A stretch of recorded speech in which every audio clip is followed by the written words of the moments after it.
5절을 제가 봉독하도록 합니다. 시편 30편 5절입니다. 그 노염은 잠깐이요 그 은총은 평생이로다. 저녁에는 울음이 기숙할지라도 아침에는 기쁨이 오리로다. 아멘. 시편 30편 이제 시작합니다.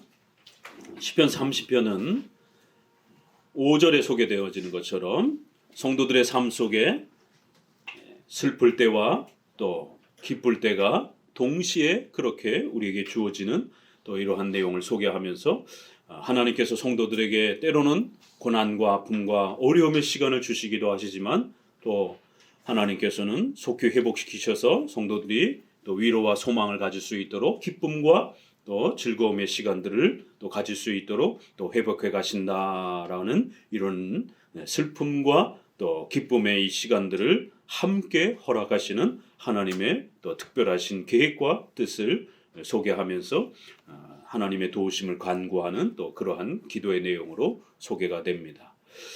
전체적으로 보게 되면 결국 성도들의 삶 속에 하나님께서 고난과 또 즐거움을 함께 주시면서 성도들을 훈련시켜 가시는 하나님의 특별한 그러한 섭리의 또 이러한 인도와 다스림의 또 모습을 우리에게 가르치고 있는 것을 보게 됩니다.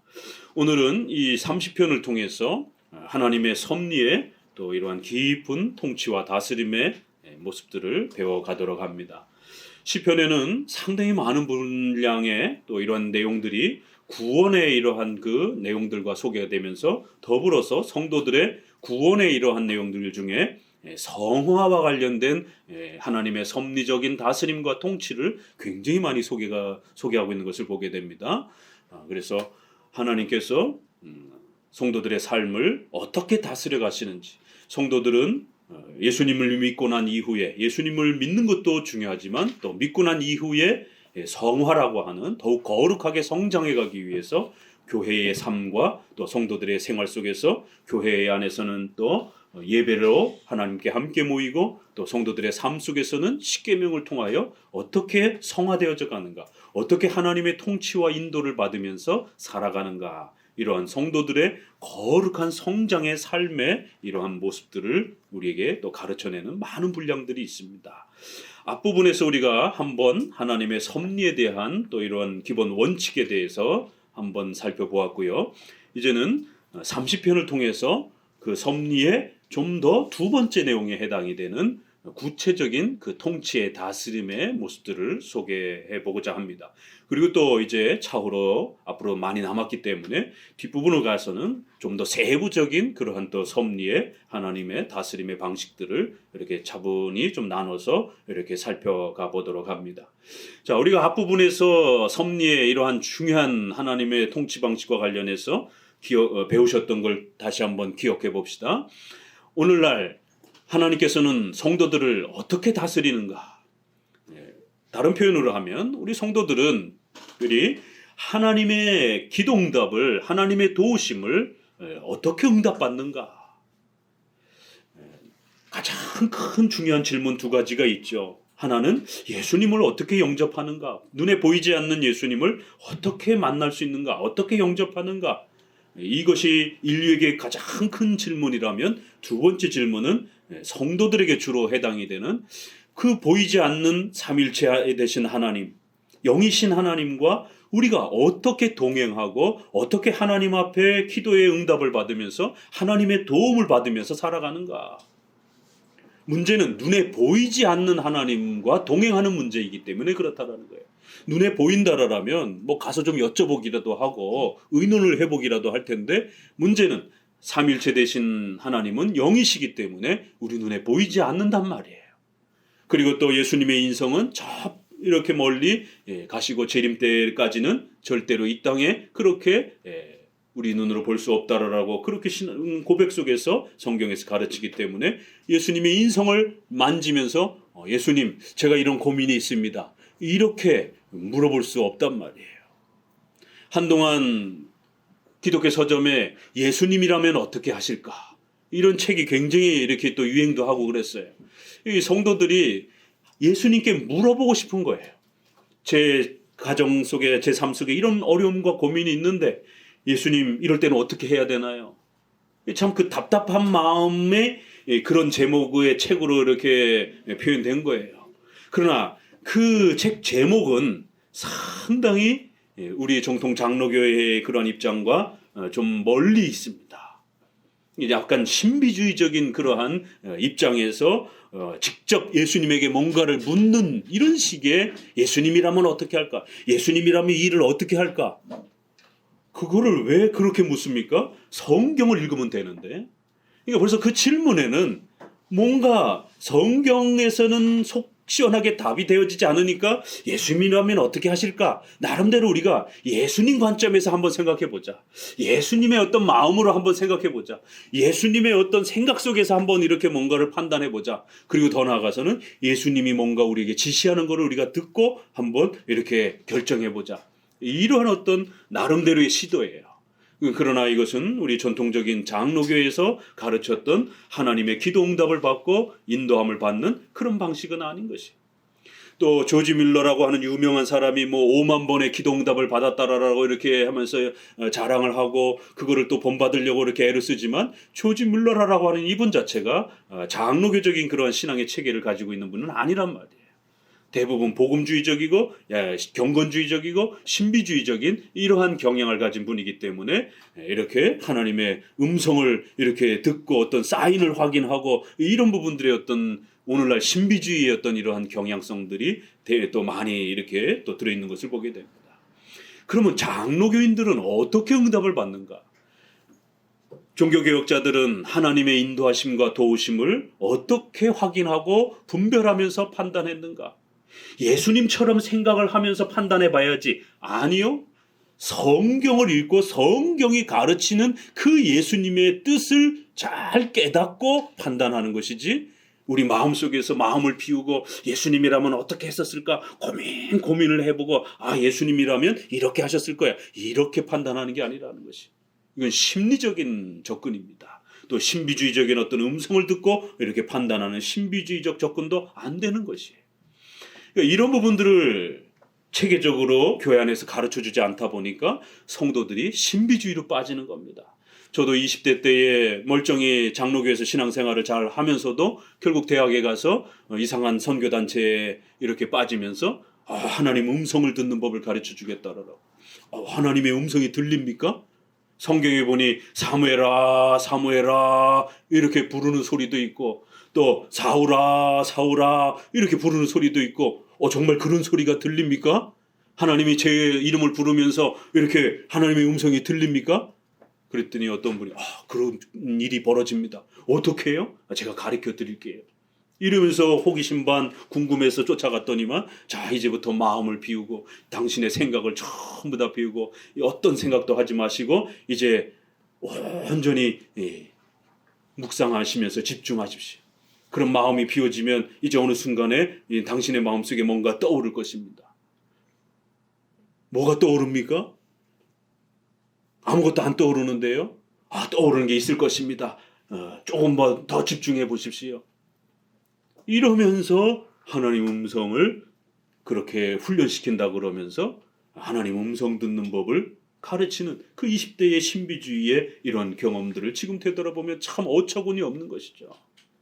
기도원에 올라가서 가정의 어떤 문제 때문에 기도하면서 오셨던 전도사님이 신비주의로 그런 고민이 있어? 그럼 기도원에 가서 하나님께 기도하면 하나님이 이렇게 응답하실 거예요.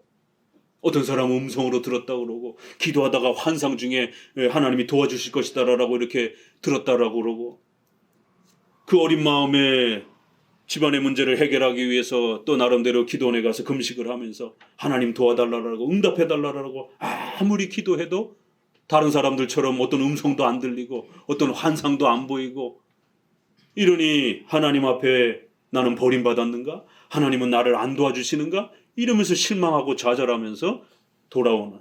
그 다음에는 이번엔 내가 이틀을 굶었으니까 안 들어주신 것 같아. 다음에는 한번 4일을 굶어봐야지.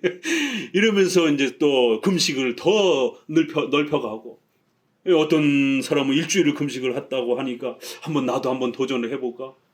근데 이게 굶는다라는 게 이게 말처럼 이게 3일 이상을 굶는다는 건 그렇게 쉽지 않습니다. 나는 많이 굶지를 않아서 하나님이 안 도와주셨는가? 이게 자기 고행적인, 자기를 학대하면서 중세시대에 그렇게 순례운동을 하면서 채찍질을 하고 배로 기어가면서 굶고 자기를 학대하면서 그럼 하나님이 더 잘 응답해 준다라고 하는 이 한국의 기도원 운동이라든가 이런 부분들이 결국 하나님이 어떻게 우리 성도들을 도와주시고 기도에 응답하시는지에 대해서 종교개혁자들이 가르쳐줬던, 이렇게 기독교 2000년사에서 가르쳐줬던 하나님의 섭리법칙을 안 가르치다 보니까 성도들이 신비주의의 유혹에 빠져들어가게 되고 결국 거기에 혹하게 되는 거예요. 그래야 시중에 하나님 음성 듣는 법이라고 하는 책이 얼마나 불티나게 팔려가는지. 그건 다 신비주의입니다. 우리가 지난 종교개혁의 역사를 통해서 본 것처럼 경건주의입니다. 그래서 성경을 통해서 하나님의 뜻을 분별하는 장로교, 그 다음에는 신비주의, 직통계시, 환상, 음성, 방언을 통해서 하나님의 뜻을 확인하는 이러한 신비주의, 이 두 개를 절묘하게 섞은 것이 경건주의입니다. 그래서 경건주의자들은 신비주의자들처럼 아주 그렇게 극단적이진 또 않아요.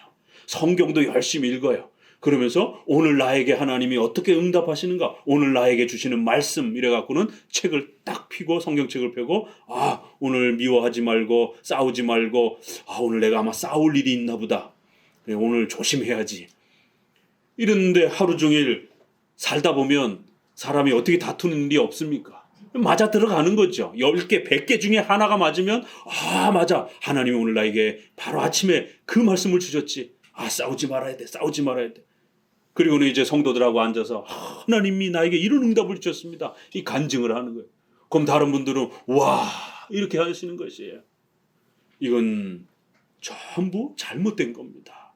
이 큐티의 이런 방식입니다. 이게 성경과 신비주의를 절묘하게 섞는 방식이에요. 이게 그렇기 때문에 장로교 방식으로 성경을 중심으로 성령의 내적인 인도와 조명, 우리는 성경을 쓸 수 있는 그런 권한이 없습니다. 그렇기 때문에 이제는 성경을 깨닫는 성령의 은혜만 있는 것입니다.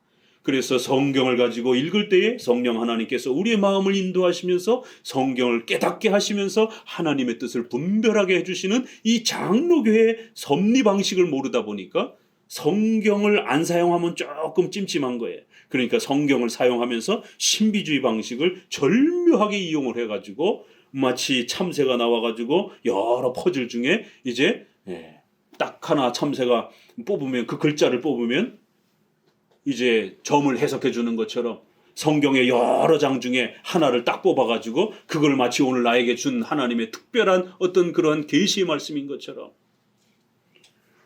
그러면 다른 사람이 그 구절을 뽑으면 또 다른 뜻이 됩니까?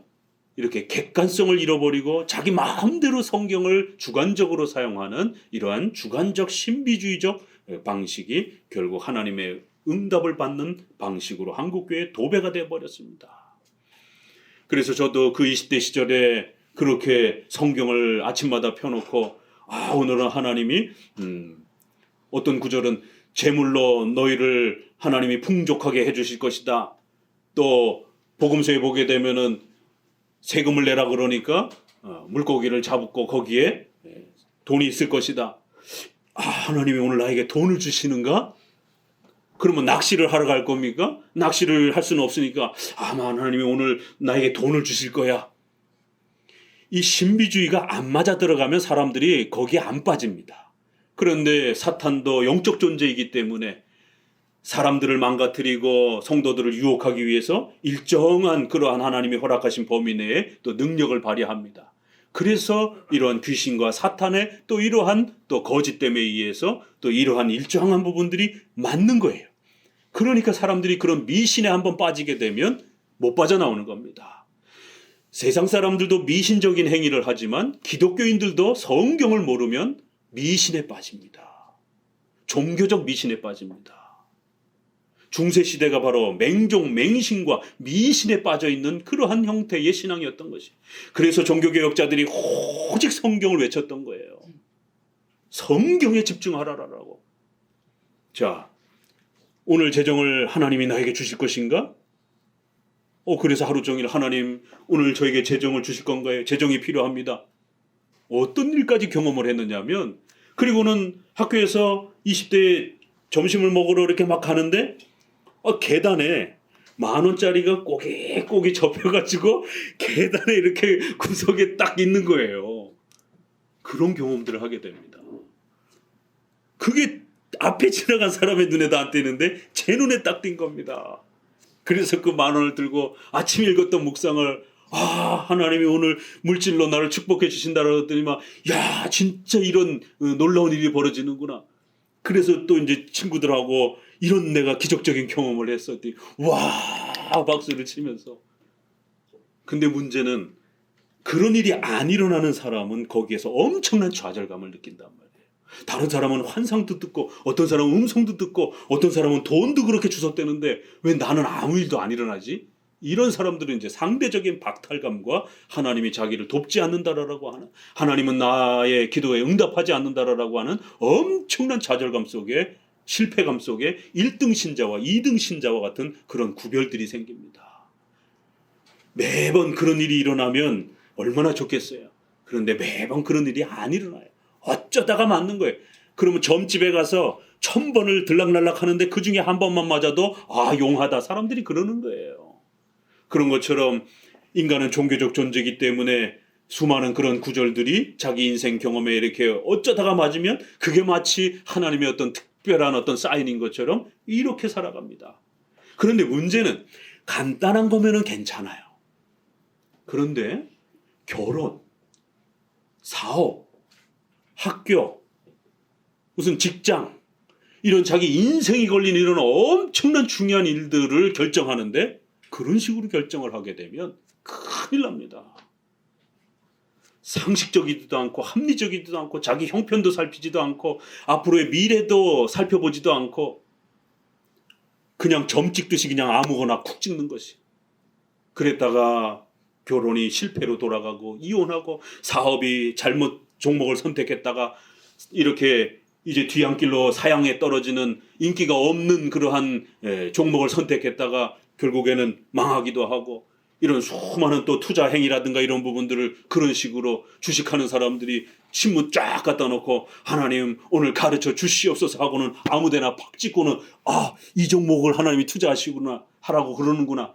이게 미신적 행위입니다. 종교적 미신적 행위예요. 이거를 20대 때에 그 수많은 그러한 신비주의자들이 교회 와서 부흥회로 또 학교에서는 선교단체로 이렇게 마치 그게 하나님의 인도하심을 받는 방법인 것처럼 하나님의 음성을 듣는 방법인 것처럼 그렇게 가르쳤던 것이죠. 그래서 저도 20대 때를 그렇게 살면서 아주 극단적으로 아무것도 준비하지 않으면서 아무런 이성적 생각도 하지 않으면서 이성적 생각은 그건 아주 믿음이 없는 거야. 병원에 가면 믿음이 없는 거야. 공부를 하면서 미래를 준비하는 건 믿음이 없는 거야. 저축을 하면서 미래를 준비하는 건 믿음이 없는 거야. 이렇게 믿음 없다라고 몰아치면서 이렇게 결혼과 교육과 재정과 이런 모든 부분들을 극단적으로 준비하지 않고 살면서 하나님의 직접적인 도움을 기대하면서 살도록 구약의 이스라엘 백성들처럼 마치 내가 이스라엘에 지금 구약에 살고 있는 것처럼 이런 식으로 유도하면서 종교적 미신적으로 살아가도록 그렇게 저의 삶을 20대의 삶을 빼앗았던 그 아픈 시간들을 되돌아보게 됩니다. 교회 안에서 한 번도 하나님의 섭리를 성경을 통해서 인도함을 받는 방법을 배워본 적이 없던 것이에요. 그렇기 때문에 이러한 종교적 미신에 한 번 빠지게 되면 거기에는 이러한 또 사탄과 귀신들의 악한 또 유혹도 있기 때문에 일정한 부분 어떤 부분들은 또 막기도 합니다. 데살로니가 후서에 있는 것처럼 거짓 이사와 기적과 표적을 가지고 또 귀신들이 성도들과 불신자들을 유혹한다라고 이렇게 그들의 활동을 분명히 경고합니다. 그래서 일정한 기적과 같은 어떤 현상들이 외적으로 나타나는 이런 일들도 있음을 우리는 조심하고 주의해야 되는 것이. 자, 그러면 이제 우리는 성경적으로 어떻게 하나님이 성경을 가지고 어떻게 우리에게 인도하시고 다스려 가시는가? 섭리라는 말은 하나님의 통치와 다스림을 이렇게 우리 교회용어로 한마디로 줄여서 섭리 이렇게 표현하는 겁니다. 하나님이 우리를 어떻게 인도하시고 우리의 기도를 어떻게 응답해 주시고 하나님이 기뻐하시는 길과 또 싫어하는 길을 우리가 어떻게 분별을 잘 하는가? 성경의 기본 원칙들은 이렇게 분명하게 소개되어 있지만 실제 내가 누구랑 결혼해야 될지는 구체적으로 안 나와 있는 거예요. 결혼의 원칙은 소개되어 있지만 내가 누구랑 구체적으로 어떤 사람과 결혼해야 될지는 성경에 아무리 찾아봐도 없어요.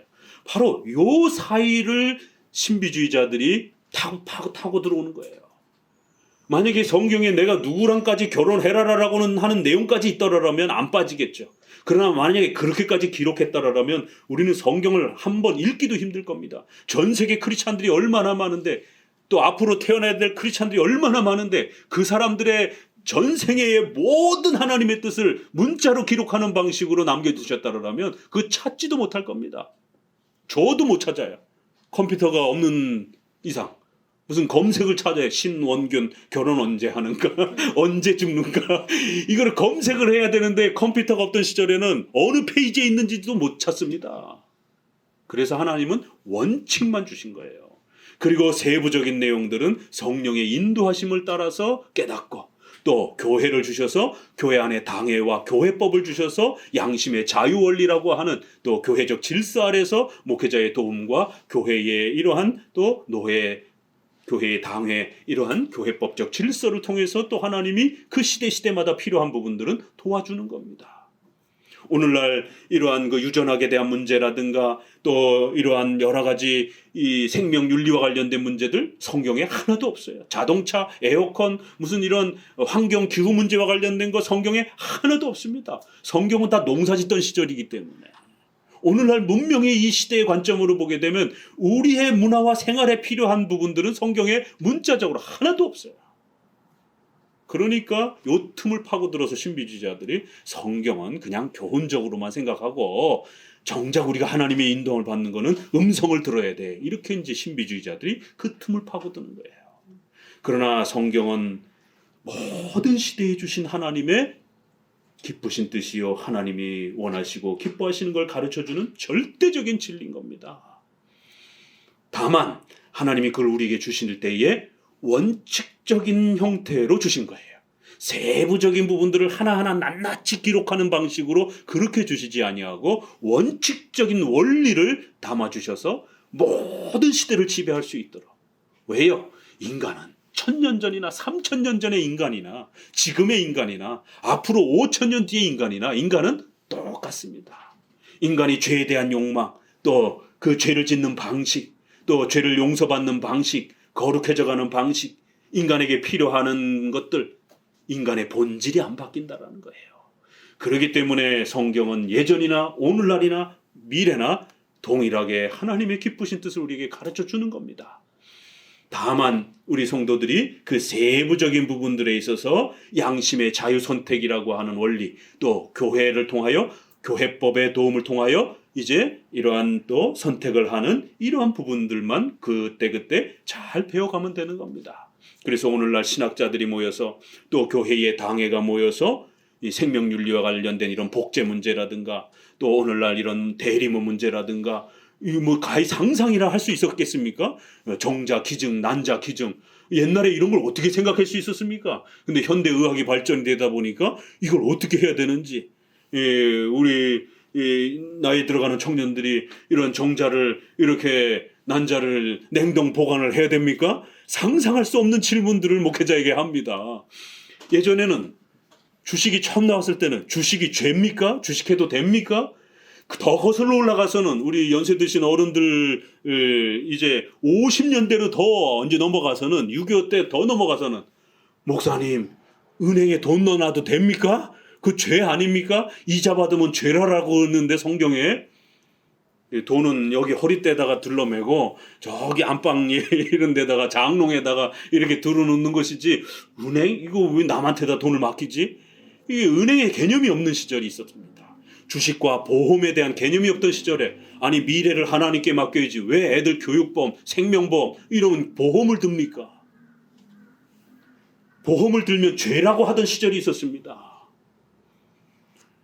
그러나 지금은 목회자들조차도 4대 보험에 대한 이런 부분들의 필요성을 느끼고 절대적으로 이러한 또 연약한 이러한 교회의 교단 속에서는 이제 목회자의 은퇴와 관련해서 국민연금을 사용하라라고 최근에는 감리교조차도 감리교는 연금이 교회 연금이 탄탄하기로 유명한 곳인데도 불구하고 교회가 줄다 보니까 교회에서 총회에서 그 감리교 전체에서 돈을 주지 못하다 보니까 개별적 국민연금을 들어서 은퇴를 대비하라라고 이렇게 이번 총회인가 작년 총회에서 바뀌어가지고 그 소식이 나오더라고요. 지금은 아무도 4대 보험에 대한 이런 부분들을 문제 삼지 않습니다.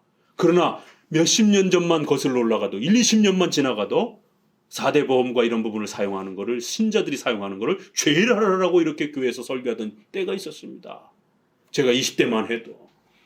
그렇기 때문에 우리가 이런 시편을 통해서 또 우리 장로교회의 이런 원리 아래 하나님의 섭리, 성경만 가지고 성경을 통해서 그리고 나머지 세부적인 것은 일반 은총.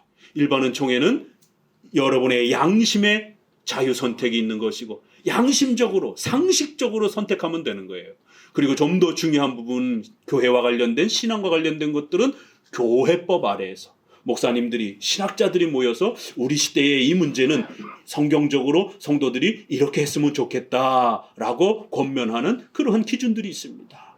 술, 담배 문제, 성경의 이러한 부분에 있어서 술은 조금 표현되어 있지만 어떤 때는 하라고 어떤 때는 하지 말라고 이렇게 되어 있지만 담배는 아예 없습니다. 문자적으로. 그런데 그건 한국 사람들이 너무 심각하게 질병에 빠질 정도로 예배에 불참할 정도로 심각성이 있었기 때문에 선교사들이 술, 담배 문제들을 교회법으로 금지를 시킨 겁니다. 다른 중남미라든가 이런 데는 커피 중독에 빠져서 성도들이 죽는 이런 심각성 때문에 커피를 신자는 절대 먹지 말 것. 커피를 먹으면 죄가 됩니다. 이런 결의들이 있는 겁니다. 이건 교회법적 결의인 것이에요.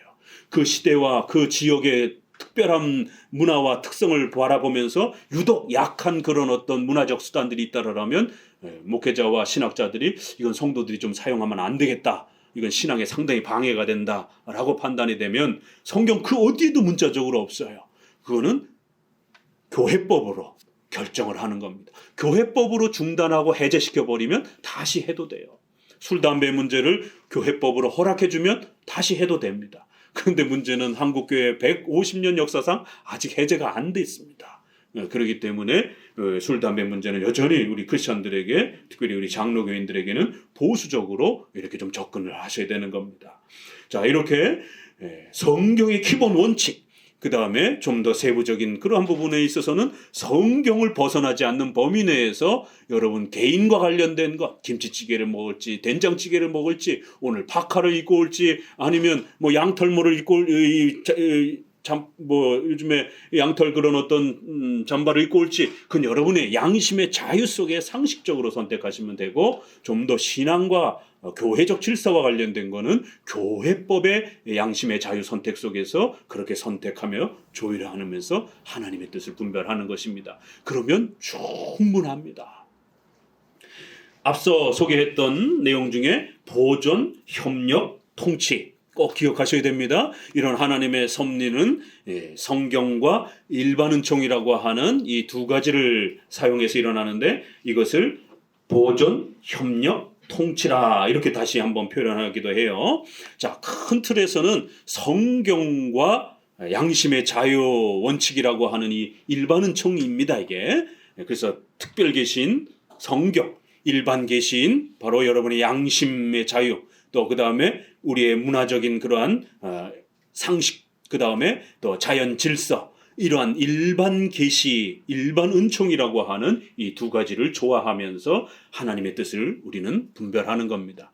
이거를 좀 더 신앙적인 용어로 보존, 협력, 통치 이렇게 표현을 한 겁니다. 주보에 표현되어 있는 부분을 좀 보셔요.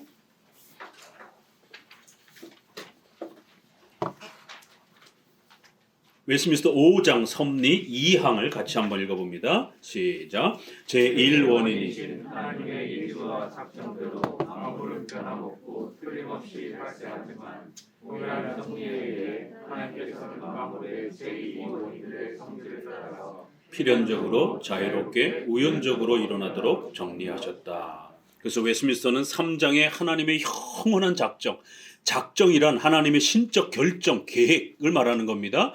이거는 영원 세계 속에서 일어난 거기 때문에 창조가 이루어지는 시간과 공간이 존재하기 전에 일어나는 거예요. 그래서 영원 세계 속에서 하나님이 결정해 놓은 모든 신적인 계획과 결정을 말합니다. 여기는 시간과 공간이 필요 없는 겁니다. 변함이 없는 것이. 그런데 이것이 이제 5장에 시간과 공간이 존재하는 하나님의 통치와 다스림이 실행이 되어지는 이 역사 속에서 펼쳐질 때는 반드시 시간이 존재하고 공간이 존재하는 곳에 하나님의 통치가 이제 펼쳐지는 겁니다. 그 하나님의 영원한 계획이 실제로 실행이 될 때는 시간과 공간이 존재하는 거예요. 자, 시간과 공간이 존재하면 어떤 일이 벌어지죠? 과거, 현재, 미래가 바뀌어갑니다. 바뀌는 현상이 나타나요. 그래서 옛날의 이 장소와 지금의 이 장소도 바뀌어가요. 그렇죠? 그래서 하나님께서 이렇게도 하시고 이렇게도 하시는 바꾸는 행위가 성경에 소개가 됩니다. 후회하신다. 이런 엄청난 표현이 나옵니다. 하나님이 이랬다 저랬다 하시는가? 이거 잘못 해석하게 되면 큰 혼란이 벌어지죠. 그런데도 성경은 후회하신다, 탄식하신다 이런 표현이 나옵니다. 바뀌시는 하나님의 그런 행동들이 나옵니다. 성경은 영원히 변치 않는다. 하나님의 뜻은, 하나님의 계획은 이렇게 말합니다. 그러나 섭리로서 이야기할 때 시간과 공간 속에 그 하나님의 통치가 일어날 때는 바뀌는 그런 형태로 우리의 눈에 비쳐 보이기도 합니다. 하나님의 뜻 속에서는 그건 안 바뀌는 거예요. 그러나 우리가 보기에는 바뀌는 것처럼 보이는 겁니다. 왜요? 시간이 존재하기 때문에. 과거, 현재, 미래. 우리 눈에는 과거와 현재와 미래가 시간이 흘러갑니다. 하나님께는 시간이 필요 없습니다. 그래서 어거스틴이 표현했던 그 유명한 말, 하나님께는 모든 게 현재다. 하나님은 천년을 하루같이 보고 하루를 천년처럼 모두 다 보고 계획하시는, 하나님은 과거와 현재, 미래를 이렇게 계산하면서 보실 필요가 없어요. 하나님은 전체를 한눈에 다 보시는 것이에요. 그래서 하나님께는 모든 것이 현재다라는 거예요.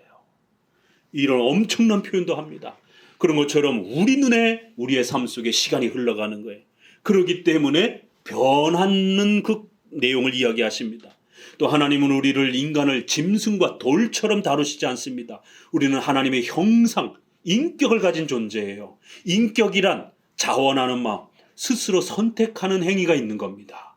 싫고 좋음을, 선과 악을 분별하여 선택하는 행위가 인격적 기능이에요. 돌에는 그런 게 없습니다. 짐승에는 그런 게 없어요. 인간만 그런 게 있는 겁니다. 그래서 인간은 자기가 원하는 것을 선택하고 싫어하는 것을 선택하지 않을 자유를 그렇게 주신 거예요. 이게 하나님의 형상이다 이렇게 말합니다. 그래야 하나님의 영원한 변치 않는 하나님의 계획이 집행이 되어질 때는 인간을 인격적으로 대하시는 거예요. 그래서 변화가 나타나는 거예요. 인간이 착한 일을 하면 하나님이 거기에 상을 주십니다. 착하게 했으니까. 그러나 인간이 악을 행했으면 하나님이 벌을 내리시는 거예요. 그런데 인간이 악을 행하다가 고칩니다. 회개를 합니다. 그러면 하나님이 상을 주십니다. 용서를 해주십니다.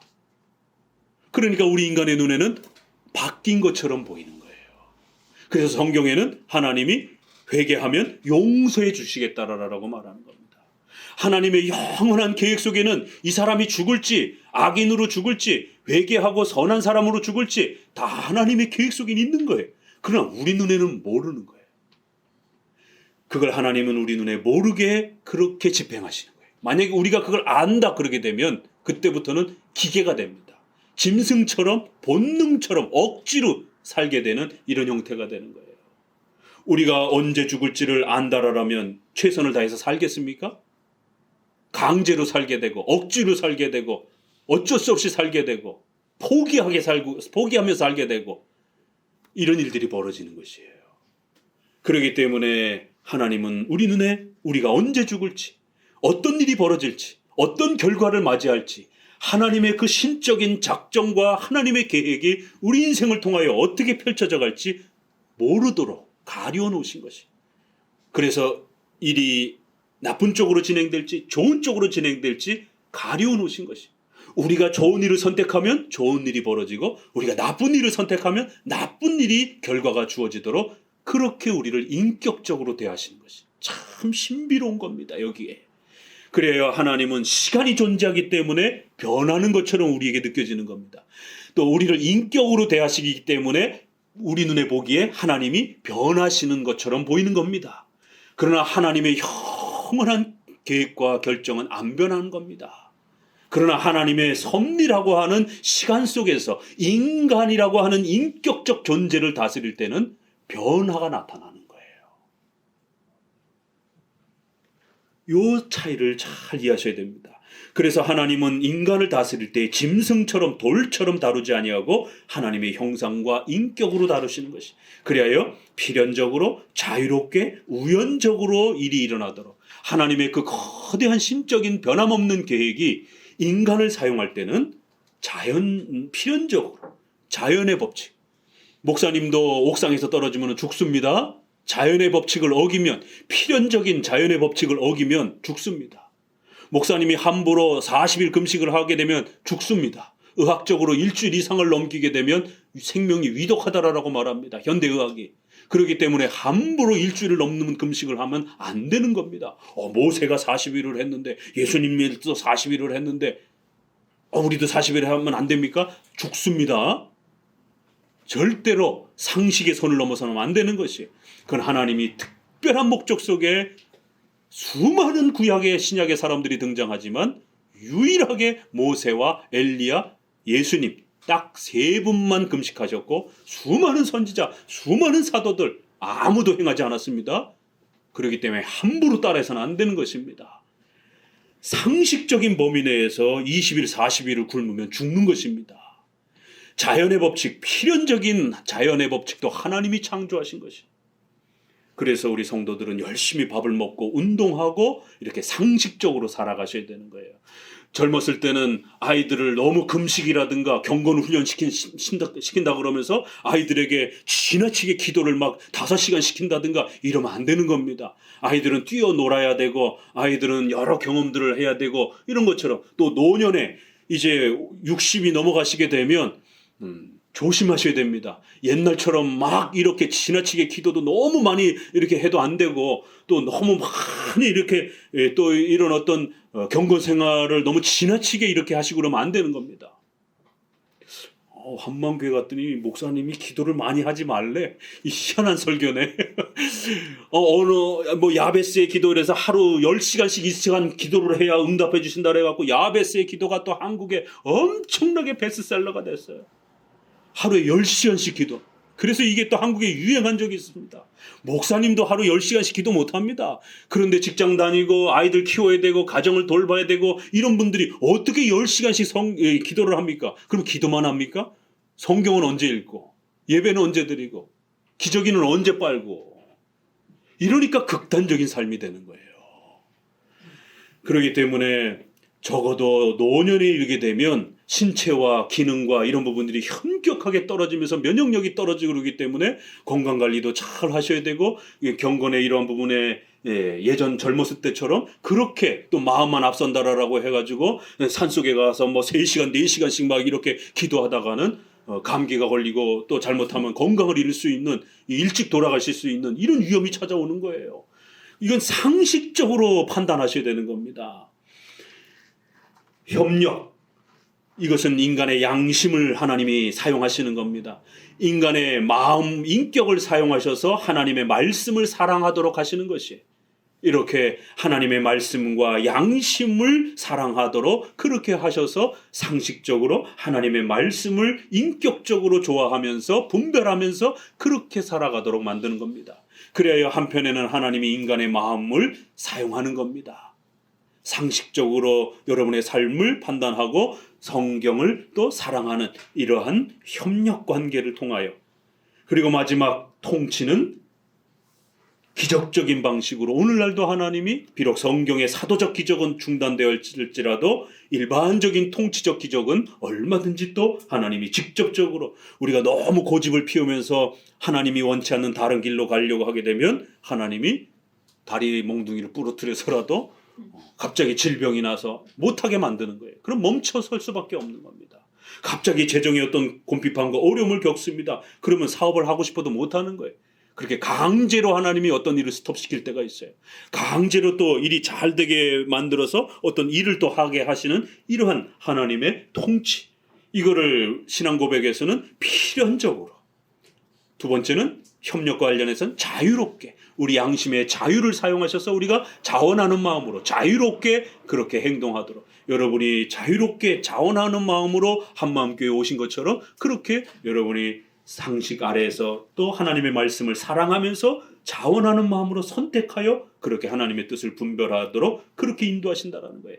절대로 기도하다가 갑자기 뭐가 확 떠오르고 뭐가 확 환상을 뭔가 확 이렇게 사인을 느끼고 봐서 이렇게 맹목적으로 우리 인간의 마음을 사용하지 않는 방식으로 이렇게 하는 게 아니라는 겁니다. 하나님은 인간의 마음을 사용하셔서 양심을 사용하여 상식적으로 판단하게 하시고, 인간의 마음을 사용하셔서 성경을 잘 분석하고 잘 깨달아서 판단할 수 있도록 이렇게 인간의 마음을 사용하셔서, 인간의 마음을 인격적으로 사용하셔서 하나님의 섭리와 인도하심을 이끌어 가시는 것이지, 이성적 판단과 성경을 분석하고 성경을 읽을 수 있는 이런 모든 판단 능력을 다 차단하고 인간의 모든 눈과 귀를 닫고, 그리고는 맹목적으로 뭔가 갑자기 확 소리가 들리고 뭔가 떠오르고 그거를 가지고 여러분의 결혼과 직장과 여러분의 삶에 아주 지대한 영향을 끼치는 이런 중요한 결정을 하도록 그렇게 하지 않는다라는 겁니다. 자유롭게, 그 다음에 우연적으로.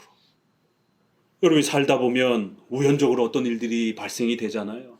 그건 여러분이 좋건 싫건 간에 어떤 우연적인 일들이 발생이 됩니다. 질병도 우연히 찾아옵니다. 그거 뭐 내가 좋다고 해가지고 받아들인 게 아니잖아요. 우연적으로 찾아오면 대응해야 돼요. 이렇게 하나님께서는 필연적으로 자유롭게 우연적으로 일어나도록 정리하십니다.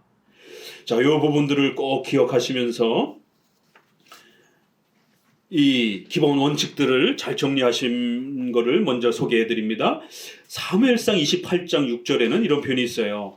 사울이 여호와께 묻자오되 여호와께서 꿈으로도 우림으로도 선지자로도 그에게 대답하지 아니하심으로. 자, 구약에는 하나님이 어떻게 역사하셨다고요? 요셉이 꿈을 꾼 겁니다. 이건 하나님의 계시의 수단이에요. 구약 시대는 꿈을 사용해서도 하나님의 뜻을 가르쳐 주셨습니다. 그러나 성경이 완성되고 난 이후에는 하나님이 꿈을 사용하지 않습니다. 꿈꾸고 나서서 그걸 가지고 여러분의 삶의 중요한 결정을 하면 큰일 납니다. 위험합니다. 우림과 둠빔, 제사장이 요 에봇 속에다가 요 주머니가 이렇게 안속에 있어서 여기다 우림과 둠빔을 집어넣습니다. 이게 어떻게 생겼는지 구약학자들도 알 수가 없어요. 이 성경은 일부러 가려놓으신 겁니다. 그저 추적할 수 있는 게 어떤 돌멩이지 않겠는가, 어떤 주사위이지 않겠는가.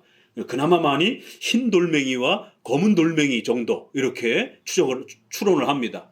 그래 제사장이 전쟁하러 갈까요 말까요? 그러면 다윗이 제사장을 불러가지고 우림과 둠빔을 갖고 제사장에게 묻습니다. 하나님의 뜻을 묻습니다.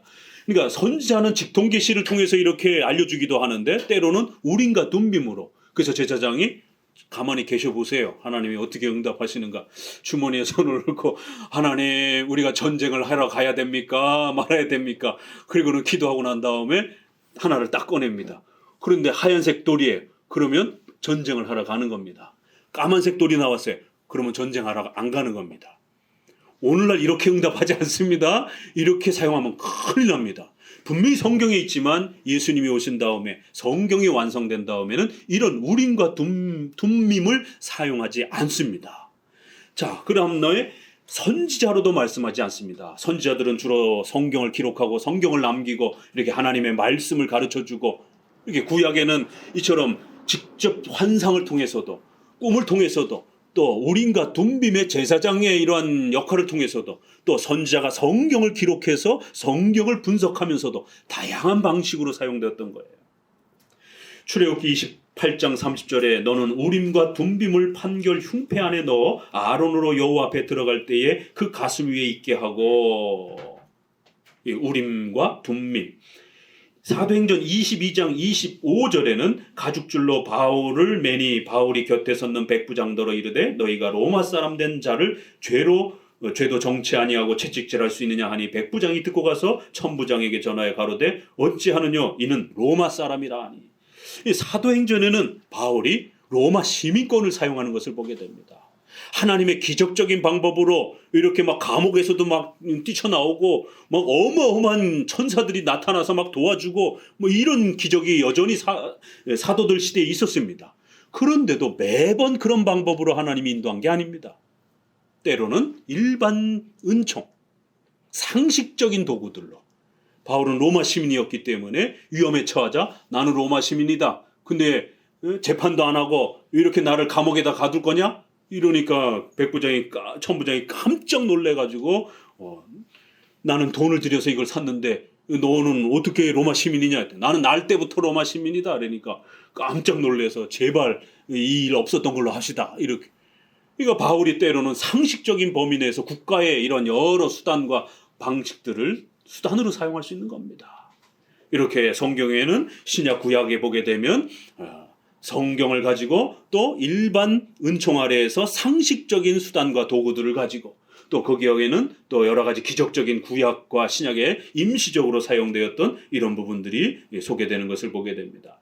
또 빌립보서에서는 2장 13절에 그 유명한 너희 안에 행하시는 이는 하나님이시니 자기의 기쁘신 뜻을 위하여 너희로 소원을 두고 행하게 하시니. 이렇게 빌립보서에서는 아주 유명한 이 하나님의 인도하심을 이렇게 이야기합니다. 하나님의 신적인 뜻을 행하실 때에 우리를 강제로 억지로 이렇게 끄는 게 아니라 우리 마음의 소원을 일으키셔서 우리가 원하는 거예요. 여러분이 원하는 거, 좋아하는 거를 선택하는 거예요. 그런데 그게 하나님이 인도하시는 거예요. 잘 모르죠, 우리는. 이게 하나님이 기뻐하시는 건가? 내가 좋아서 선택을 한 거예요. 그런데 그게 하나님이 기뻐하시는 일들이에요. 그래서 하나님은 이렇게 또 인간의 인격을 사용하셔서 우리 마음의 소원을 일으켜서 하나님이 기뻐하시는 뜻을 신자가 선택하도록 우리 마음을 사용한다라는 거예요. 바로 이러한 것을 하나로 정리해서 우리 신앙고백서에서는 필연적으로 또 그렇게 자유롭게 우연적으로 이렇게 정리를 해둔 것입니다. 자, 오늘 30편을 한번 읽어보게 되면은요, 이제 이러한 섭리와 관련해서 오늘 시편 저자는 어떻게 하나님께 하소연하고 있는가? 먼저 본문을 잠깐 보면은요, 여호와여 내가 주를 높일 것은 주께서 나를 끌어내사 내 대적으로 나를 인하여 기뻐하지 못하게 하심이니이다. 여호와여 내 하나님이여 내가 주께 부르짖음에 나를 고치셨나이다. 여호와여 주께서 내 영혼을 음부에서 끌어내어 나를 살리사 무덤으로 내려가지 않게 하셨나이다. 주의 성도들아 여호와를 찬송하며 그 거룩한 이름에 감사할지어다. 간절히 기도하는데 어떻게 기도합니까? 내 대적으로 나를 공격하지 못하게 하옵소서. 적들이 나를 괴롭히려고 할 때 하나님이 나를 도와주셨다라는 거예요. 또 2절에는 나를 고치셨나이다. 어떤 질병과 아픔 속에 이렇게 빠졌을 때 하나님이 참으로 놀랍게 시편의 저자를 치료하시면서 회복시켜 주시는 그런 도움을 주셨다라는 거예요. 세 번째, 음부에서 끌어내어 나를 살리셨습니다. 내가 죽을 위기에 처했는 그런 심각한 위기에 처했을 때 하나님이 나를 아주 놀랍도록 그렇게 도와주셨다라는 거예요. 그렇기 때문에 성도들아 근심하거나 낙심하지 말고 하나님의 도우심을 기대하면서 하나님 앞에 감사를 돌리라는 거예요. 자, 그래 놓고 이제 왜 하나님은 그러면 성도들에게 이렇게 죽을 위기에 처하게 하시는가? 아니, 죽을 위기 전에 도와주시면 좋잖아요. 적들이 오기 전에 하나님이 다 막아주시면 좋잖아요. 질병이 생기기 전에 하나님이 안 생기게 해주면 좋잖아요.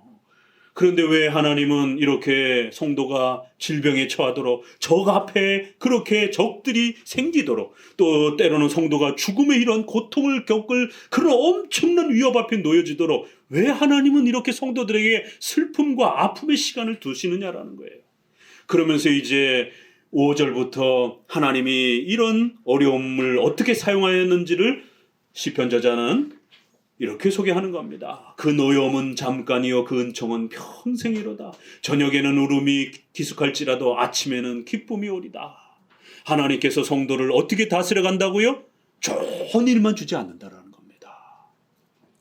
성경에 있는 모든 것을 좋은 일 쪽으로만 끌고 가게 되면 기복주의예요. 성공주의, 물질주의입니다.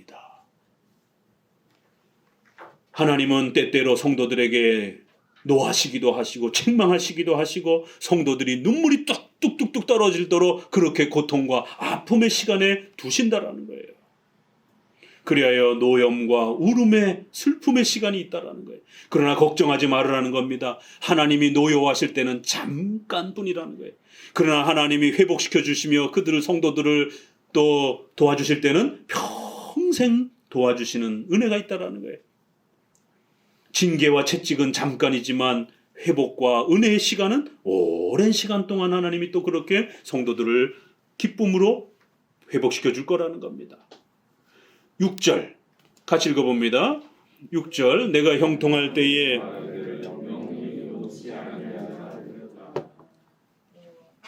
여호와여 주의 은혜로 내 산을 굳게 세우셨더니 주의 얼굴을 가리우심에 내가 근심하였나이다. 자, 성도들이 왜 이런 어려움과 슬픔과 고통의 시간 가운데 놓여지는지 시편 저자도 바로 자기가 이런 잘못을 해서 어려움에 빠졌었다 이렇게 고백을 합니다. 어떤 이유 때문에 성도가 이 고통과 아픔의 시간을 겪었다라고 말하죠? 내가 형통할 때, 내가 잘 나갈 때, 야, 내가 하나님 앞에 이렇게 열심히 내가 기도하고 열심히 경건 생활했으니까 나는 절대로 어려움이 없을 거야. 나는 물질적으로도 풍요로울 거야. 나는 고난과 아픔도 없을 거야. 영영이 요동치 아니하리라. 잘 나갈 때 조심하셨던 거. 성도들이 평안할 때 조심하셨어야 되는 겁니다. 아무 일 없었을 때 경건 생활 흐트러지지 아니하고 나태해지지 아니하고 열심히 예배드리고 성경 읽고 이렇게 신앙의 경건 생활들을 잘 유지하면서 그렇게 또 여러분의 삶을 또 최선을 다해서 잘 살아가셔야 되는데 인간인지라 참 이게 조금만 편해지고 조금만 근심 걱정 없으면 성경 안 읽고 놀러 가는 거 더 좋아하고 예배 드리는 것보다는 또 다른 거에 눈이 돌아가게 되고 경건 생활에 집중하기보다는 또 다른 거에 또 이렇게 자꾸 마음을 빼앗기게 되고 드라마 보는데 2시간, 3시간은 아무렇지 않은데 강의 설교 1시간을 들으려면 막 좀이 쑤시고 막 허리가 아프고 막 다음 주 31장 막 강의 설교가 기대가 됩니까? 드라마 뚝 끊어가지고 막 이렇게 결박 나면은 막 방송사에다가 전화해가지고 댓글에다가 막 욕을 하면서 왜 이 결방을 하느냐고 막 이러면서 정작 다음 주 강의 설교는 이게 기대가 잘 안 되는 이게 인간이에요. 그래서 잘 나갈 때 편안할 때 에이 근심 걱정 없고 아무 일 없겠지 뭐 기도 조금 덜 한다고 해서 뭐 예배 뭐 한 주 빠졌다고 해서 뭔 일 있겠어 이러면서 아무렇지 않게 생각하는 거예요. 마음 편하게 생각하는 거예요. 형통할 때에 내가 영영이 요동치 않을 것이다. 얼마나 건방지고 얼마나 떵떵거리면서 괜찮아 아무 일 안 일어나 이렇게 성도가 나태함과 게으름의 죄 때문에 이렇게 또 빠지는 죄를 짓는 이런 또 연약함에 빠지는 때가 있었다라는 거예요. 그래서 7절에 여호와께서 주의 은혜로 내 산을 굳게 세우셨더니 주의 얼굴을 가리우심에 내가 엄청난 근심에 빠졌다라는 거예요. 결국 내가 이렇게 평안하고 근심 걱정 없고 물질적으로도 이렇게 근심 없고 자식들도 편안하고 또 이렇게 사업도 직장도 안정적으로 이렇게 잘 있는 이 모든 것들이 하나님의 은혜인데 하나님의 은혜 속에서 하나님이 내 삶을 붙잡아 주셨기 때문에 이 코로나의 질병과 이 어려움 속에도 매일매일 막 수십 명씩 죽어나가고 또 서구에는 또 막 엄청나게 죽어나가는데도 그래도 이렇게 매일 또 삶을 살면서 이렇게 하나님의 은혜 속에서 우리가 생명을 유지하는 것 이게 다 은혜인데 마치 자기가 잘나서 마치 자기가 대단해서 아무 일 없는 것처럼 그렇게 떵떵거리며 거만하게 그래서 경건의 이러한 은혜 수단들을 게을리하고 열심을 안 내고 이랬다라는 거예요.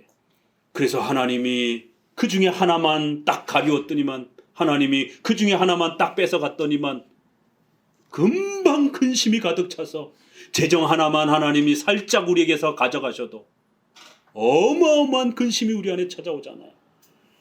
잠깐 우리의 건강만 하나님이 잠깐 뺏어가셔도 잠깐 멈추셔도 죽을 위기에 처하고 가족들이 가족의 질병 때문에 모두가 다 엄청난 고통 속에서 하루하루를 숨이 막히듯이 그렇게 병간호하면서 살 수밖에 없는 그 고통에 살아가게 됩니다. 자만하지 마세요. 만만하게 생각하지 마세요. 잘 나가고 평안할 때에 하나님 앞에서 하나님이 평안함을 주신 때는 그것도 은혜요. 또 더 잘 준비해서 다음에 또 찾아오는 또 훈련의 기간들을 무장하도록 그렇게 또 하나님이 시간을 주신 줄 알고 열심히 말씀으로 무장을 해야지 그 평안한 시간을 놀고 있으면 안 된다라는 겁니다. 그렇기 때문에 하나님이 금세 하나를 딱 가리워 버리시니까 온 삶 속에 근심이 가득 차서 고통과 아픔 속에 빠져들더라는 거예요. 8절 읽어봅니다. 여호와여 내가 주께 부르짖고 여호와께 간구하기를 9절 내가 무덤에 내려갈 때에 나의 피가 무슨 유익이 있으리요 어찌 진토가 주를 찬송하며 주의 진리를 선포하리까 여호와여 들으시고 나를 긍휼히 여기소서 여호와의 나의 돕는 자가 되소서 하였나이다. 주께서 나의 슬픔을 변하여 춤이 되게 하시며 나의 베옷을 벗기고 기쁨으로 띠띠우셨나이다. 그리하여 하나님 앞에 반성하고 회개하고 잘못했습니다. 하나님 도움을 요청하면서 하나님 내가 죽은거서 이제 사라진다라면 하나님 앞에 찬송하고 예배드리고 전도하고 이렇게 살아서 하나님을 섬길 수 있는 이 소중한 이런 일들을 하지 못하게 됩니다. 내가 죽어버리면 하나님의 교회를 위하여 하나님의 영광을 위하여 아무것도 못하게 됩니다. 하나님 도와주세요. 기도하는 겁니다. 이거 잘못 읽으면 마치 성도가 지옥 가는 것처럼 무덤에 내려가는 때에 이거는 그냥 죽음을 이야기하는 것이지 이걸 가지고 또 뭐 카톨릭처럼 지옥에 떨어진다든가 뭐 칭의가 취소된다든가 이렇게 해석하면 안 됩니다. 성도가 살아생전에 그래도 하나님을 위해서 더 많은 예배도 드리고 전도도 좀 많이 하고 또 이렇게 하나님을 영광을 위해서 또 좀 더 많은 일들을 해야 되는데 하나님을 위하여 아무 일도 하지 못하고 바로 죽어버린다라면 하나님 제 인생이 너무너무 쓸데없이 그렇게 아무 일도 하지 못하다가 그렇게 죽어버리면 너무 아깝지 않습니까? 하나님 저에게 생명을 회복시켜 주셔서 다시 한번 살아있는 동안에 주님을 위하여 더 많은 유익된 일들을 좀 할 수 있는 시간을 저에게 주옵소서. 이렇게 반성하면서 회개하는 겁니다. 여호와여 들으시고 긍휼히 여기셔서 나의 돕는 자가 되시고 다시 한번 은혜를 베풀어 주셔서 하나님을 위하여 하나님의 영광을 위하여 그렇게 열심히 힘을 낼 수 있도록 열매를 맺을 수 있는 시간들을 나에게 주옵소서. 그래서 하나님이 슬픔을 다시 변하여 춤이 되게 하고 베옷을 입고 고통 속에서 이 장례와 관련된 이러한 표현들이죠. 그러한 이제 베옷을 벗고 기쁨의 옷을 입고 이제 살아가도록 하나님이 나에게 회복시켜 주셨습니다. 이렇게 성도는 때로는 우리의 나태함과 게으름 때문에 또 욥기서처럼 사탄이 성도를 가만두지 않습니다. 그냥 막 공격하는 거예요. 일부러 그냥 공격하는 거예요. 무너뜨리려고. 성도가 죄를 지어서 나태하고 게을러가지고 어려움에 빠지는 경우가 있습니다. 그런데 그렇지 않은데도 경건생활 잘 하고 있는데도 갑자기 어려움이 찾아와요. 그럴 때는 그냥 사탄이 꼴배기 싫어서 성도들 꼴배기 싫어서 그냥 공격하는 거예요. 사탄도 일정한 능력을 갖고 있기 때문에 성도들을 괴롭힙니다.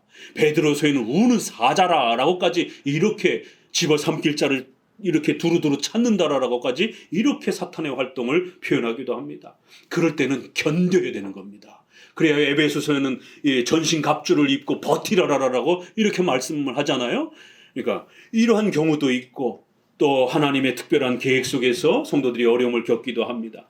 자, 이제 이렇게 시편에서는 성도가 자기의 죄 때문에 아파하면서 실수를 해서 눈물을 흘릴 때와 회복될 때가 있고 또 여러 가지 경우 하나님의 또 이렇게 성장시켜가는 성도들을 성장시키기 위해서 하나님께서 성도들을 또 더욱 거룩함으로 성장시키기 위하여 죄를 끊어내고 더 성도들이 단련되도록 그렇게 또 훈련의 차원에서 성도들을 그렇게 슬픔과 눈물의 시간을 두시기도 하시는 겁니다. 이렇게 몇 가지를 소개하는데 이제 이거를 전체적으로 우리가 한번 신앙 고백서를 따라서 정리를 해보게 되면 대략 4가지 정도가 나오는 겁니다. 꼭 기억하세요. 첫 번째, 사탄이 공격하는 겁니다. 욥기서에 여기에서는 오늘 사탄의 공격은 안 나와 있지만 우리가 전체를 정리해 보게 되면 사탄이 공격할 때 이럴 때는 버텨야 되는 겁니다.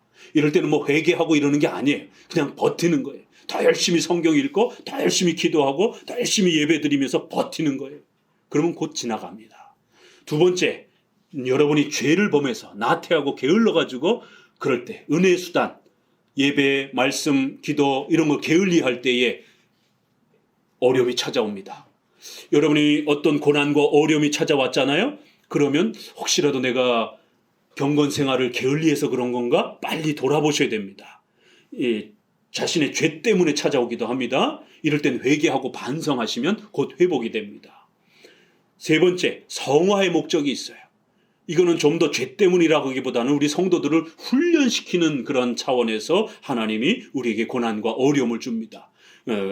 죄를 돌이켜봤는데 특별하게 뭐 그렇게 죄가 떠오르지 않고 목사님한테도 이렇게 권면과 징계와 이런 부분을 받아본 적이 없고 또 무슨 수찬정지라든가 근신기간이 아니라면 그때는 잘 말씀을 읽으면서 그때도 역시 잘 견뎌내면 됩니다. 그러면 곧 지나갑니다. 네 번째는 아브라함에게 찾아오셔서 400년 동안 고난과 아픔의 시간이 있을 것이다라고 이렇게 그리고 난 다음에 땅을 줄 거다라고 이렇게 약속을 합니다. 이건 하나님의 특별한 계획 속에서 출애굽이라고 하는 거대한 구약의 하나님의 구원의 역사를 만들어가기 위한 하나님의 특별한 목적과 계획 속에서 고난이 주어지는 거예요. 그런데 이거를 모르고 하나님의 섭리를 모르고 아브라함이 제사 드리다가 졸았다. 그래서 벌 받아가지고 400년을 후손들이 벌 받은 거다. 이렇게 해석하는 많은 목회자들이 있습니다. 그건 너무 죄의 관점에서 해석하는 거예요. 아브라함이 잠깐 졸았다고 해가지고 하나님이 그 후손들을 400년 동안 벌한 것처럼 이렇게 해석하면 안 됩니다. 그거는 벌보다는 하나님의 특별한 계획. 그래서 출애굽 속에서 애굽의 보호 속에서 백성들이 더 많은 자손들이 늘어나게 만들고 국가가 없던 그런 시절에 그러한 큰 국가의 보호 아래서 백성들이 더 많은 민족이 늘어나도록 하고 또 출애굽이라고 하는 구약의 이러한 십자가 사건을 가르치기 위한 하나님의 거대한 계획과 목적, 이럴 때는 우리가 잘 몰라요. 10년 뒤에 깨달아져요. 40년 뒤에 내가 죽어서 후손들 때에 깨달아지기도 합니다. 이건 하나님의 계획 속에서 일어나는 겁니다. 이건 하나님을 신뢰하면서 또 버텨야 돼요. 자, 요 네 가지를 이제 오늘날 잘못 적용합니다. 첫 번째 거를 잘못 적용하면 어떤 일이 벌어지겠어요? 모든 거를 사탄의 책임으로 돌려요. 오늘날 주로 누가 그러죠? 음모론. 뭐만 하면 이거 다 사탄 때문이라는 거예요. 뭐만 하면 이거 다 귀신 때문이라는 거예요. 뭐만 하면 감기만 걸렸어도 이거 귀신이 나에게 와가지고 이 귀신론, 한국의 유명한 그 김기동 목사의 귀신론. 뭐만 하면 다 귀신 때문이라는 거예요. 그렇다면 음모론이 등장을 하게 되고 지금 코로나 백신 이런 문제와 관련해서도 음모론이 등장을 하잖아요. 뭐 안 좋은 일만 생기면 이거 다 귀신 때문이야 막 이런 식으로 음모론에 빠지게 됩니다. 분명히 사탄의 공격이 있어요. 그러나 그렇다고 해서 그걸로만 모든 걸 해석하면 안 됩니다. 두 번째, 우리 죄 때문이죠. 그러나 모든 것을 죄 때문으로 해석하고 또 분석해도 안 됩니다. 뭐 조그만 안 좋은 일이 생기면 전부 다 그 성도의 어떤 죄 때문인 걸로 이렇게 분석해내가지고 네가 죄가 많아서 이러면 어떤 일이 벌어지겠어요? 목사님 회개한 것 같은데요? 그래도 아직 회개 안 한 게 있을 거야. 더 회개해야 돼. 더 회개해야 된다. 이렇게 되면 항상 우울해요. 맨날 회개만 하라고 그래. 주로 경건주의, 회개와 신앙만 강조하는 이런 경건주의 쪽에서 이런 일들이 많이 일어납니다. 그렇게 되면 성도가 우울해집니다. 모든 자신의 삶 속에 있어 일어나는 어떤 어려움들을 전부 다 나 때문이야. 나중에 우울증에 빠져버립니다. 자학주의, 자기 파괴. 한국에 유교 문화가 있어가지고 여성들이 아들을 못 낳은 것도 다 여성들 때문이라는 거예요. 이 말도 안 되는 이러한 어처구니 없는 이러한 일들이 일반 세계관 속에도 있는 거예요. 그게 어떻게 여자 때문입니까? 지금도 그렇게 사고하는 분들이 있는 겁니다. 아직도 우리 유교 문화에 그런 영향들이 있어서. 불교에도 너 욕심 때문이야. 모든 게 뭐가 잘못되면 다 그 욕심 때문이야. 그래서 불교는 모든 걸 허무 없애버리려고 하잖아요. 이 불교에도 이 무서운 내 책임이야. 나 때문이야. 한동안에 차 뒤에다가 카톨릭에서 내 탓이요 이래가지고 굉장히 멋있는 것처럼 그래갖고 또 크리스찬들이 그것도 따라한다라고 또 차 뒤에다가 내 탓이요 떨이. 이건 전부 우리의 삶에 일어나는 하나님의 통치와 역사를 내 잘못 때문으로만 모든 원인을 해석하는, 이게 철학에서도 이거를 인과론, 원인과 결과로만 해석하는, 이렇게 되면 특정한 사람과 특정한 어떤 집단이 거기에 몰매를 맞습니다. 더더구나 사람들은 이렇게 분풀이를 하고 싶은 마음이 있기 때문에 그 사람 때문이라고 하는 이런 게 이제 한 사람에게 초점이 맞춰지게 되면 그 사람 완전히 매장이 돼버립니다. 모든 사건을 이렇게 원인적으로 해석하게 되면 큰일 납니다. 이게 유교 문화도 이게 다 원인으로 해석하는 이런 철학이에요. 그렇기 때문에 한 사람 죽이는 겁니다. 나중에 그 사람은 못 살아요. 자살하고. 그렇기 때문에 비록 우리의 죄 때문에 어떤 일이 벌어진다 할지라도 절대로 모든 역사의 사건들을 내 죄 때문으로만 해석하지 마세요. 여러분의 삶 속에서 일어나는 일들, 또 우리 청년들이 결혼을 하여 어떤 자녀가 태어날지 그건 아무도 모르는 것이에요. 건강한 자녀가 태어날지, 조금 약한 자녀가 태어날지, 또 아들들만 태어날지, 또 딸들로만 태어날지, 딸만 7공주가 되면은 막 엄마가 그냥 딸 낳은 죄인 뭐 이런 식으로 돼가지고, 그게 왜 죄인입니까? 하나님의 섭리 속에서 딸들을 많이 주신 것이에요. 우리 섭리 신앙을 배우면 이런 일이 벌어집니다. 하나님의 보물이 그 집안에 그렇게 아이들을 주신 것입니다. 조금 어려운 이런 장애를 가진 아이가 태어났어요. 하나님이 그 집안에 소중한 보물을 그렇게 주신 것이에요. 섭리신앙이 이렇게 대단합니다. 어떤 아이가 태어날지, 여러분의 인생에 내일 어떤 일이 벌어질지 아무도 모르는 거예요. 그거를 전부 다가 내 탓이요, 또 부인 탓이요, 남편 탓이요, 자식 탓이요. 그러면 자식이 왼수처럼 이렇게 이런 어떤 일들이 벌어지면서 가족관계가 다 붕괴가 되는 거예요. 아니에요. 이 4가지로 해석하는 겁니다. 한국엔 이 죄 문화가 굉장히 강해요. 굉장히 조심해야 됩니다. 3번째, 성화의 목적으로. 하나님이 이거 나 잘되게 해주려고 하는 거야. 이게 분명히 있어요. 그런데 조금만 어려움이 찾아오고 여러분의 가정에 경제적인 어려움이 찾아오면 아니야, 하나님이 더 부자가 되게 만들어 주려고 지금 조금 어려운 거야. 이 기복주에 빠집니다. 나 잘되게 해주려고 하는 거야. 하나님이 나를 더 성장시키려고 해주는 거야. 분명히 그렇게 해석해야 되는 부분이 있어요. 그러나 그걸로 모든 걸 해석하게 되면 기복주의가 됩니다. 욥기서를 어떻게 해석합니까? 한국교회에서 전부 다 기복주의. 욥이 조금 잃었지만 나중엔 2배로 복 주셨잖아. 자식을 다 잃었어요.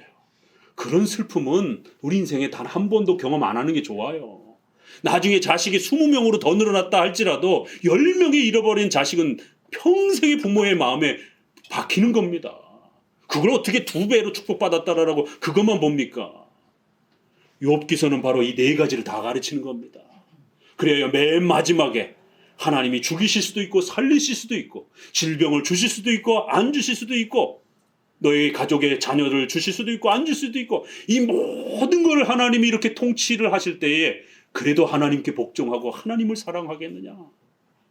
하나님이 뭔가를 잔뜩 줘야 하나님을 사랑하겠느냐? 여기에 대한 하나님의 섭리와 하나님의 작정에 복종하겠느냐에 대한 어마어마한 물음입니다. 욥기서가. 그래야 욥기서 1장에는 주신 자도 여호와여, 취하신 자도 가져가시는 자도 여호와여. 절대로 우리는 불평할 수 없습니다. 이러면서 욥이 섭리신앙을 고백을 하는 거예요. 그리고 마지막 장에도 다시 한번 욥이 섭리를 더 깊이 깨닫고 나서는 욥이 요 3가지까지는 알았어요. 이 2가지까지 얘기를 하고 엘리후가 이 성화를 더 이야기를 하는 겁니다. 당신의 고난은 결국 하나님이 당신을 더 성장시키기 위한 그런 고난이니까 잘 견뎌보십시오. 여기까지도 이야기를 해준 거예요. 그리고 하나님이 마지막에 등장하셔서 욥아, 너에게 준 고난에 대해서 따지거나 묻거나 하지 말라라는 거예요. 저 우주 만물에 이 많은 별들이 이렇게 지나가고 이렇게 생기는 거 네가 알아? 이 땅속에 악어와 이러한 또 하마와 이 수많은 힘센 짐승들이 어린 생명들을 잡아먹고 약한 짐승들을 잡아먹고 이거 불평등한 거야. 그런데도 이 자연의 질서를 네가 이해해? 뭐 이해하잖아. 그런 것처럼 인생 속에서도 때로는 어려움도 주어지고 때로는 슬픈 일도 주어지고 이 모든 것이 하나님의 계획 속에서 일어나는 거야. 때로는 우리를 성장시키기 위해서도 때로는 우리의 죄 때문에라도 또 하나님이 아직은 사탄을 멸하시기 전이기 때문에 하나님께서 사탄의 활동을 허용하셔서 성도들과 교회를 괴롭히도록 왜요? 나중에 사탄을 더 엄중하게 벌하기 위해서 최후 심판 때 너 왜 교회를 괴롭혔어? 죄를 지은 일이 많이 있어야 더 크게 벌할 것 아니겠어요? 그럼 우리 성도들이 조금 더 고통을 받아야 되는 겁니다. 왜요? 사탄이 더 크게 벌받도록 하기 위해서. 그래서 하나님께서 사탄을 아직 좀 더 내버려 두는 겁니다. 더 무섭게 심판하기 위해서. 그때는 성도들과 교회가 아픔을 좀 더 겪을 수밖에 없는 겁니다. 하나님의 위대한 이 종말론적 계획을 우리가 완성하기 위해서 고난을 받는 거라면 그것도 기쁜 일인 겁니다. 이런 여러 목적에서 또 더 큰 목적 속에서 아브라함의 자손들이 400년 동안의 고통은 구약의 구원의 이 위대함을 우리에게 가르쳐주는 미랄이 된 거예요. 주기철 목사님, 손양원 목사님과 같은 훌륭한 분이 이렇게 한국교회사 초기에 순교를 하신 거는 너무너무 안타까운 일이죠. 그래도 수백 년 동안 이분들을 언급하면서 우리 성도들이 우리의 신앙을 지킨다는 게 무엇인지를 잊지 않아야 된다라고 하는, 신앙은 그렇게 해도 되고 안 해도 되고 이런 게 아니라 목숨을 걸고 지키면서 하나님 앞에 살아가야 되는 것이다라고 하는 자존만대로 이렇게 어마어마한 미랄이 되도록 이 두 분은 찬란한 별처럼 그렇게 빛나는 거예요. 결코 그분들의 죽음이 헛되이 죽은 게 아닌 겁니다. 이렇게 한국 교회를 지탱해주는 엄청난 미랄이 되고 있는 겁니다. 하나님의 위대한 계획과 목적 속에서 이 두 분의 죽음은 참으로 슬프고 아픈 거지만 한국 교회사적으로는 어마어마한 튼튼한 울타리라는 겁니다. 이렇게 거대한 하나님의 계획 속에서 여러분의 인생 속에서도 어떤 고난과 아픔이 일어날 수 있다는 겁니다. 성도 여러분, 오늘 시편 30편을 통하여 시편 저자가 하나님 앞에 눈물로 이렇게 기도하면서 때로는 죽을 고비에, 때로는 병의 아픔 속에, 때로는 적들이 미워하는 자들이 너무 많아서 이렇게 고통을 하면서 이렇게 또 슬픔 속에, 고난 속에 있는 아픔을 이야기하고, 그럼에도 또 하나님은 때로 이렇게 슬픔을 지나가 기쁨과 즐거움의 시간을 우리에게 주시면서 성도를 다스려 가신다라는 거예요. 하나님은 매번 기쁜 일만 주는 게 아니라는 겁니다. 왜 그럴까요? 하나님은 이렇게 놀라운 섭리에 인도하신 방식으로 우리를 더욱 성장시키고 다스려 가시면서 하나님의 거대한 계획을 완성해 가시는 것이에요. 절대로 신비주의자들처럼 이렇게 신비적 체험과 이런 걸 가지고 하나님의 응답과 뜻을 확인하고 찾아가서는 안 되는 것입니다. 하나님께서 섭리 속에서 다양한 이 네 가지의 방식으로 인도하실 때에 우리는 그때그때마다 성경을 집중하는 거예요. 성경 속에 십계명의 이러한 가르침들을 집중하는 거예요. 그래서 십계명에 여러분이 멀어진 어떤 잘못이 드러나게 되면 회개하면 되는 겁니다. 고치면 되는 거예요. 그럼 곧 회복이 돼요. 십계명에 비추어서 하나님의 말씀에 맞추어서 크게 어떤 잘못한 것이 없다라면 버티는 겁니다. 더 열심히 기도하고 예배드리면서 성찬에 참여하면서 버티면 돼요.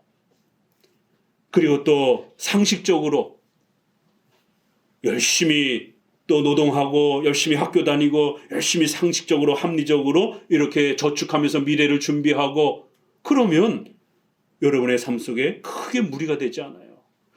너무 건강을 관리를 안 하고 이렇게 책상에만 앉아있고 그러면은 저희 선생님이나 동료들에게도 목회자들도 운동 좀 하라고 저도 그렇고 이렇게 당부합니다. 왜냐면 목사님들은 늘 서재에만 앉아있다 보니까 운동량이 부족해가지고 목사님도 운동을 안 하면 병이 옵니다. 그렇기 때문에 상식적으로 봐서 어떤 병이 생겼어요. 그러면 운동을 해야 되는 것이지 더 성경을 봐야 된다, 더 기도해야 된다 이러면 안 되는 겁니다. 그럼 더 병이 생기는 것이에요. 상식적으로 운동을 너무 안 해가지고 막 허리가 아프고, 저도 이렇게 책을 쓰고 막 이럴 때는 허리가 막 아프고 이렇게 근육통이 오고 그럽니다. 그러면 성경 다 덮고 산에 올라가서 열심히 스트레칭 하면서 운동을 하면 조금 좀 풀어지고 그래요. 상식적으로, 합리적으로 여러분이 뭔가 무리가 안 되고 잘못한 일이 없으면 또 잘 버티고 견디면 되는 거예요. 그러나 상식적으로 봤을 때도 뭔가 무리한 일이 있으면 좀 더 조정하고 쉬어야 되고 뭔가 준비를 해야 되는 겁니다. 또 십계명에 비춰봐서, 하나님의 말씀에 비춰와서 크게 무리가 없으면 더 열심히 그 시간을 버텨내면 되는 거예요. 여러분이 잘못해서 그런 일이 벌어진 게 아니에요. 또 십계명에 비춰봐서 뭔가 잘못되었으면 신속하게 회개하고 하나님께 도움을 요청하면 또 그 일이 금방 또 해결이 됩니다. 오늘 30편에는 이렇게 하나님의 섭리의 또 위대한 면들을 우리가 앞부분에서 보았던 거에 조금 한 번 더 들어가서 우리가 이렇게 보존, 협력, 통치라고 하는 세 가지 방식으로 우리를 다스리시는 하나님의 이러한 특별한 역사, 또 필연적으로 자유롭게 또 우연적으로 이렇게 하나님의 섭리 통치를 행하시는 우리 장로교회의 하나님의 섭리와 인도하심, 하나님이 어떻게 우리를 인도하시고 우리를 어떻게 또 도와주시는가, 이 부분들을 함께 또 살펴보았습니다.